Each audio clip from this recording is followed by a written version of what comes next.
There's no denying the fact that Samsung's Galaxy Buds lineup has been a wild success story. Its popularity has made it one of the most important product launches for Samsung in recent times. The original version didn't have many great features, but the last two iterations, called the Buds Plus and the Buds Live, were quite impressive in terms of audio performance and design. Although they did have a few issues that Samsung now aims to address with these new Galaxy Buds Pro. Samsung usually releases a new pair of in-ear buds with their flagship phones, and the Buds Live are no exception, as these were unveiled with the Galaxy S21 at a recent Unpacked event. The first question that arose in my mind was, what does it mean for them to be Pro? Is Samsung simply copying Apple's formula, or does the company actually mean business? Well, I've been using them for almost a week now, and I think I finally got my answer. What's up guys, Wakas here from Digital Feeds, back with another video, and today I'm gonna take an in-depth look at these brand new Samsung Galaxy Buds Pro, and I hope this video will help you in your next headphones purchase. And hey, if you're not a subscriber yet, please do hit the subscribe button and the bell icon below so you don't miss any update. Now let's begin.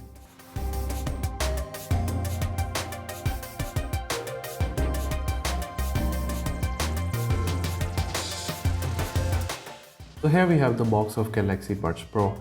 Unlike previous models which all came in white packaging, Samsung has now gone with an all black look, which honestly looks fairly slick in my opinion.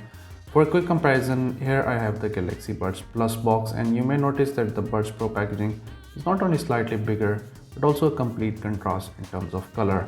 I will also do a full side-by-side comparison of these two, so let me know if you want to see something like that in my future videos. Now speaking of the Buds Pro, Samsung has included all the essential accessories in the box itself, including two extra pairs of ear tips with different sizes of course, a USB-C charging cable, and some usual documentation like a quick start guide and warranty information.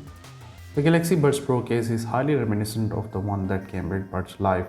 Here's a quick comparison with the Buds Live case from my previous review, and you can see that both these look fairly identical. The most obvious distinction, I would say, is the matte finish on the Buds Pro case. The charging case has a rectangular shape just like the one came with Buds Live and seems easy to fit in the pocket. It also weighs fairly light at just under 50 grams. Samsung also gives you a tray of color choices to match with their new S21 smartphone like Phantom Violet, Phantom Silver or Phantom Black, which I have here. The matte black color of the charging case is definitely a positive departure from previous iterations, which were quite prone to scratches and fingerprints, and that was one of my major gripes at that time regarding their glossy look. One thing I did notice is that the case lid looks a bit flimsy, especially near to the hinge, and feels more on the cheaper side considering these are premium wireless headphones. Not a deal breaker, but something I found worth mentioning. The earbuds on the other hand have a fairly fancy look, making them instantly stand out in your ears. Naturally, anyone would notice when you're wearing earphones, but the reflective plastic here does make them quite prominent. And if you're a person who craves a bit less attention, then you might be out of luck, as Samsung doesn't offer any matte black version of these. Nonetheless, they do have a fairly modest profile, which means they don't protrude much out of your ears. In terms of fit, I found them actually to be easy to lock in my ears, but occasionally I had to readjust them or else the seal would weaken, especially during running. Samsung also gives you two additional sets of ear tips to help you get a better seal, but for me even the default one worked quite well. Overall, they're fairly comfortable to wear for extended periods of time, so you can easily binge your favorite Netflix shows. Their overall design is also more similar to the Buds Plus, and it seems Samsung didn't want to experiment with the pin-shaped design of the Buds Live anymore. What it did retain from the Live though is active noise cancellation that feels slightly improved thanks to in-ear design and also allows you to choose between two different ANC levels. And ANC is not the only thing Samsung brought along, as the Buds Pro also has the super usable ambient sound which we first saw on the Buds Plus. When enabled, it amplifies the audio from your surroundings via the built-in mic and pump it directly in your ears. You can quickly switch between ANC or ambient sound via the mobile app or touch controls.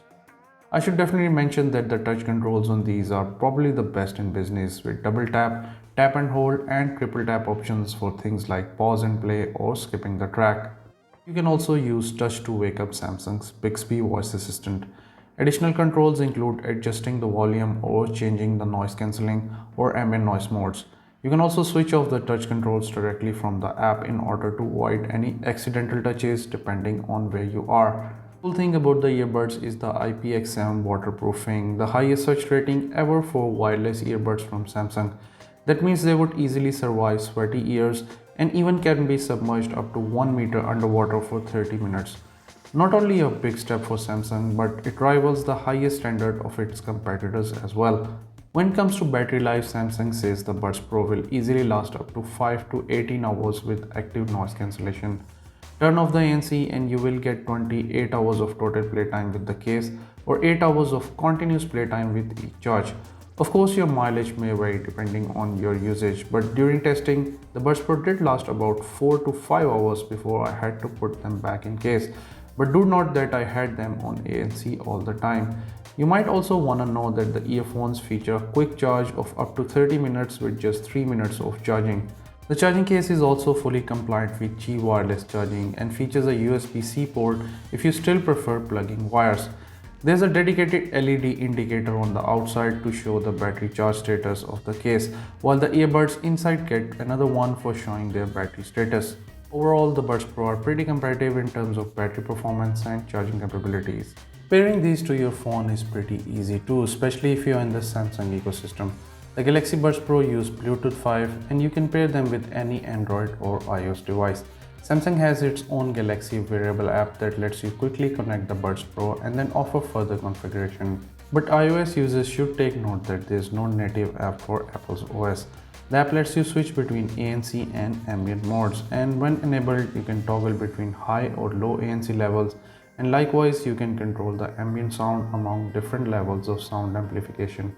Now, a lot of times when you're listening to the music but want to remain aware of others' interactions with you, then there's a cool new voice detect feature cleverly embedded here, which automatically switches to ambient audio, letting you converse with others. And once it detects you haven't spoken for about 10 seconds, it switches back to ANC so you can continue listening. So if you're wondering how do these sound, well, to me they sounded absolutely amazing in lows, mids and highs. The bass level was pretty adequate when listening to most types of music, and even with the most bass heavy tracks, the vocals were clear and my ears didn't face any distortion even when cranking the volume all the way up. Well, I won't say that the Galaxy Buds Pro are the best when it comes to sound performance, but these definitely are way better than anything Samsung has ever produced. You can also configure the sound via built-in equalizer from the app, which already has some presets available for you, like dynamic, bass or treble. I mentioned earlier that the Buds Pro fit snugly into my ears, which basically gave me proper isolation when listening to music.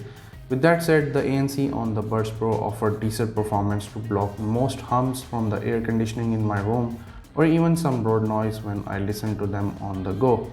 The Galaxy Buds Pro also supports 360-degree audio, a feature similar to special audio found on the Apple AirPods Pro, but I could not test this feature as it requires Samsung's One UI 3.1, and currently the only phone that comes with that is the Galaxy S21. Nonetheless, I would definitely give it a try once the latest One UI version will hit my Galaxy S20 Plus.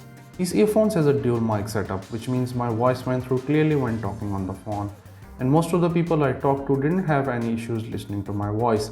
Looks like Samsung has finally perfected the mic quality when compared to the Buds Pro or the Buds Live. Here's a short preview of my sound recording using the built-in mic on the Buds Pro. So my voice is now coming from the built-in mic of these earphones, and you may be noticing some difference in audio quality here. I would let you guys decide on the audio quality, so do share your thoughts below. Another thing worth mentioning is their Bluetooth range, and to be honest, I didn't face any connectivity issue wearing these and having my phone in my bedroom and walking around my 1000 square feet apartment. The connection remained solid and there was no unusual interference from other wireless devices as well. So all in all, the Samsung Galaxy Buds Pro are truly outstanding wireless earbuds. They offer excellent sound, comfortable fit and decent noise cancelling to compete with other premium earphones that are currently on the market. And then there are cool features like Voice Detect and IPX7 waterproofing, which really make them one of the best true wireless headphones you can buy. Yes, the ANC is not as good as the offerings from Sony or Sennheiser, but at $199, I think Samsung did pretty much offer a complete premium package. Of course, I would definitely like to hear from you guys as well, so do leave your comments below and don't forget to subscribe to my channel for more tech reviews and unboxing videos. I'm Vakas, you're watching Digital Feeds, and I will see you in the next video.